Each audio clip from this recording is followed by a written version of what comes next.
Hey guys, I am here with the lovely Karen. We're just going to go over her 8 week epigenetics journey. She has done an incredible job and is still implementing some of the things. So thank you so much for jumping on, Karen. No worries. One of the first things we want to find out and understand is like, how has the program impacted your understanding of health? And is there any specific benefits you've noticed changing to this new method? Okay. On the spot. I hate things like this. um, Basically, I found that working with the foods that are better for me, like I've never really been a big nut person for starters, but nuts are a big important factor. So I've sort of implemented them with my breakfast every morning. And also speaking to a naturopath the other week, she also put me onto the whole chia seeds as well as nuts. So I found that that's actually helped a lot too with my sugar in the morning. Oh, nice. Yep. Yeah, so that's probably a bonus with my health wise. I found that not yesterday morning, but the morning before, I had like a zucchini fritter for breakfast, but my sugar after going for my walk plunged. But Interesting. with the kelp yogurt that I have with the fruit and the nuts actually helps level it out a bit. Awesome. So yeah, I remember, yeah, a couple months ago, weeks ago, yeah, you're getting lightheaded and dizzy. So has changing the food helped with that most of the time then? Yeah, well, I've only had one the other day since that once at the gym. Wow, that's crazy. Yeah. That's so good to hear, I guess.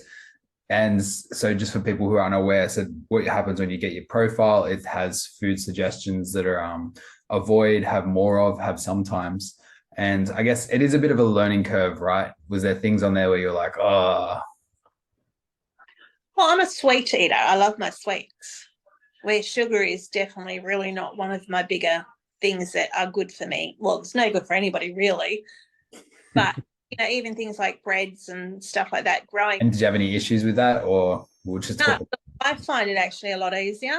Because breakfast, lunch, and dinner is basically cooked for 7 days. Yep. So you're fully prepared, which is awesome. So it could be a bit of a pain in the ass on the odd occasion if I'm not organised and spending, nearly a whole day in the kitchen for a good couple of hours. But it's a small price to pay when you're not having to cook during the night all No. day. And when you're not getting dizzy and other things are working correctly. Well, I found if I didn't do lunches, that's where I would go, oh, well, I'm going out anyway, so I'll grab KFC or this or that, you know what I mean? Because let's face it, when you're out and about, there's nothing really healthy to eat. So you go the quick, easy. So for me being prepared, it's like, oh, you know what? We went for a motorbike ride the other day for 2 hours. Come home, it was lunchtime. Instead of stopping and having something, we come home because it was already cooked. How good. Yeah, no, that's perfect. Is there anything else in your profile? Because it is a little bit holistic that you've implemented and noticed differences with? Um, I don't know. Just a Uh, lot, I maybe, guess, maybe around social, anything in the social or mind section that really struck a chord with you? more, I suppose, the energy thing. Yes, I've always found my energy is more afternoon, but I always burnt out in the morning. So for me, I would normally exercise, say 9:30ish, do a class type scenario instead of doing the 5, 6 o'clock class. So I found that actually has suited me better, um, because I am quite a lazy person in the morning when I don't want to get out of bed. Yeah, and that suits your biotype correctly. And that's what it said. There's so many diplos, which was interesting. You managed to implement it. Some other people did have a little bit of issues.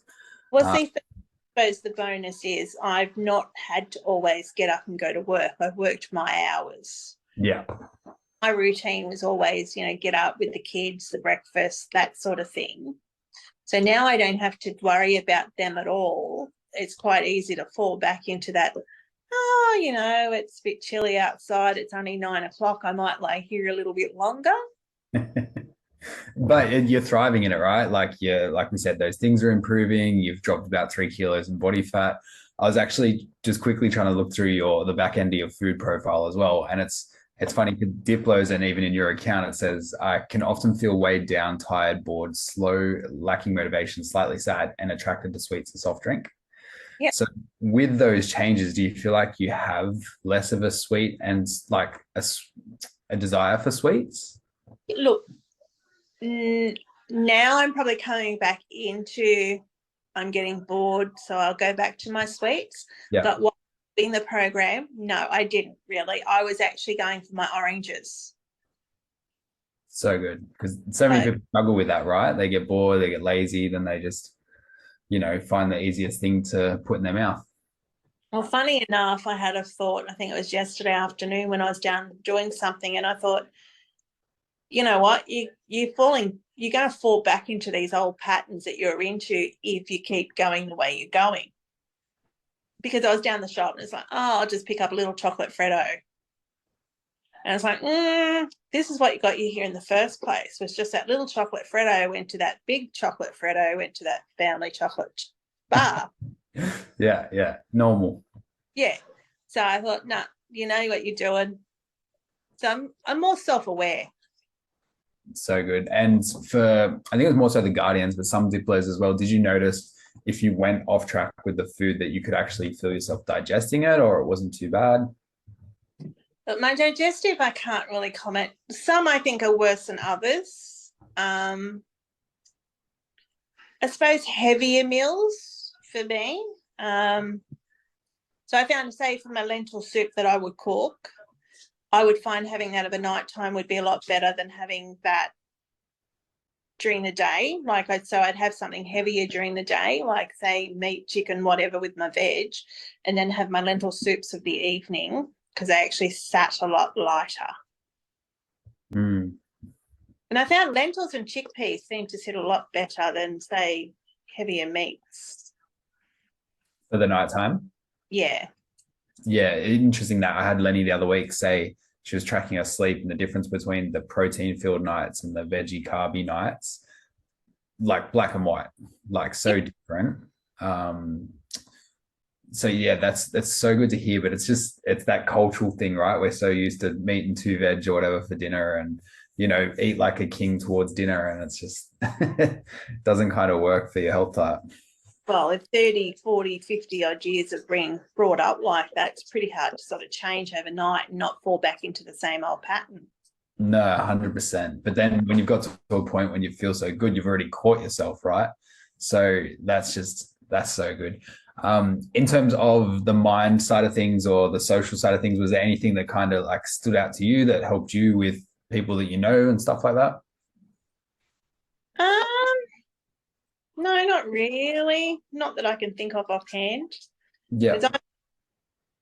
I suppose, yeah, in a way. No, didn't catch me offhand. I am that social person where I would much rather go out and have a one-on-one lunch with a friend than to have that massive group togetherness. Because to me, look, I can be a very social butterfly, but I also like my time out. And I like to be able to sit down and, hey, have a wine or whatever, a nice lunch and a coffee with a friend and have a deep chat. Proper deep chat, yeah. Yeah. So I suppose that fits into pretty well the dips as well. But no, other than that, I find I can be quite antisocial at times. Mm-hmm. Especially, for example, great example, the Christmas party we had in July. Now, that was a big social thing for me, but then the next day would be like, no, I don't want to be near anybody. I just like to be chilled. The battery was done. Yeah. And do you think as well. Sorry, what was that one? I get like that with family as well. Yeah, no, understandable. And there's some people, and that's why it's good with the profile, kind of helps people be more aware of it. And it's not an excuse thing, like a reason to hide or anything, but it just helps you build that understanding of like, oh, maybe I do need to plan some recovery things the day after big social events or whatever else. So no, that's a cool insight. Is there anyone in particular who kind of recommend the program to that you think would benefit them? I would love to recommend it to my youngest daughter, but I just know she wouldn't do it right now. Yeah, you need a bit of capacity to do it, right? She's 21, and no matter what her mother says, it's just never right. So For sure. Do you have you kind of guessed where she sits on the circle, or? I got her to do like the free test online. She's Mhm. supposed to be a diplomat. Yeah. Yeah. It can, and she can be, like I said, we just need to watch out with the free one. I've been wrong 4 times with the free one. I'll have Yeah, Marcus, I thought would be a connector, and he came out like he ended up coming out a guardian, and then same as my dad was an activator, he was a guardian. I was meant to be a diplo, and I come out crusader. So You'll see Jess done it too, because I got her to do it as well, and she come out a diplomat. yeah, And I thought she would come out different because she's an early person. She's up early. She does everything early. her body shape and stuff like that. Because I know Jess, I would say yeah, diplo guardian somewhere around there, Yeah. just based on features and stuff. But that's where it's so interesting, right? And understanding like how the hormones play out for the measurements. I know you've been around health and fitness for a while, and you probably never had someone measure your forehead and your jawline. No, never. Which Yeah. actually, I haven't checked that either. I found the paperwork today, so I'll have to do that. Yeah, definitely. If you get a chance to measure again, but what will happen is sometimes like some people's profiles shifted slightly. Yep. So in terms of the food, I don't know if you saw in our group, we're talking some people weren't allowed to have broccoli, and it was like broccoli should be a healthy food, but now they weren't allowed to have it. But now that their profile is a bit more in sync, it can be introduced. I can't exactly say why. It says why in the profile. But yeah, just a fascinating thing, right? Like we've But been, I do different foods, do different things. So yeah, that's where I probably sit in the profile to why they couldn't at first, but now their body's changed. It's more suitable. yeah, which blows my mind. Like they managed to kind of map that out. It could also be change of season as well. We've head into spring, so certain fruits and vitamins and seasonality reasons, different things affect us. But yeah, is there any other last sort of comments about the program that kind of really stood out for you or anything? Look, I think the whole thing really did. It was just an eye opener on the general way that my body runs and Mm-hmm. what foods actually have helped to fuel it. And it makes, I don't know, it makes losing the weight, I think, in the muscle a lot easier than starving yourself. I agree. You didn't count a single calorie, did you? No, not at all. Like even when you're making it, I wasn't really worried about portion control. Like I had my containers that I normally have, but because it was foods that they were saying yes, eat. It was like, well, okay, we'll just put it all in there and go for it.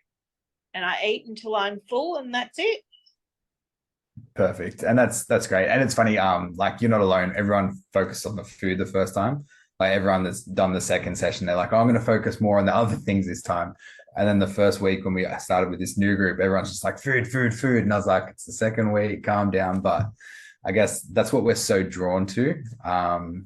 But yeah, no, that's so good. I appreciate you jumping on. Thank you so much, Karen, and sharing your stories. Anytime. I look forward to sharing more with you when I learn more. Continuously learning about this. I actually spent the weekend learning behavior 360. So, how the hormones and the neurobiology really affect our patterns and behaviors. That's what I go into more of, the hormones. Yeah. So, sharing that with you guys would be absolutely fantastic. It's a bit more in depth, but I reckon you're up for the challenge. I've always been a great believer, and I say it to my daughter all the time. What you eat is your hormones. It, massive influence through the gut. Yeah. Absolutely. So I've always said that, but that's come with age too. A little bit wiser. Well, when I was 21, I wasn't worried about what I was putting in my mouth. I had to go. I kind of was because I was trying to be fit, but yeah. I lived a Let me very know on the weekends. But yeah, awesome. All right. Thank you so much for joining me, Karen. I appreciate you. No worries, darling. Thank you very much. You have a lovely evening. You too. See ya. See you, babe. Bye. Bye.